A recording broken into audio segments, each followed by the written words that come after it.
Do you have a DSLR or a mirrorless camera? Both are great options, but mirrorless cameras are quickly becoming the new norm.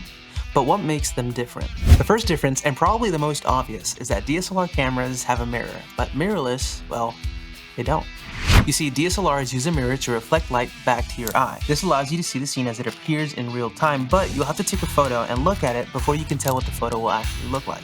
On the other hand, mirrorless cameras use a small LCD screen to show you what the sensor sees. This gives you a real-time exposure preview of what the photo will look like before you even take the photo.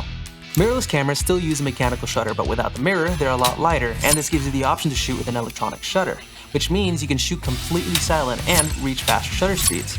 This doesn't come without its limitations though. For example, you might run into what we call a rolling shutter effect on moving objects. Faster shutter speeds are also limited by the processing power available, which means you can also run into limitations with autofocus, image formats, and bit depth.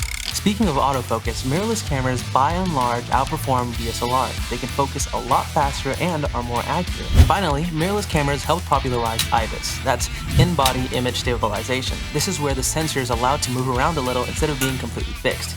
This helps fight against any camera shake, allowing you to take longer exposures without the need for a tripod. There are a lot more differences, but these are the ones that I found to be most useful. I don't know about you, but for me, there's a clear winner here.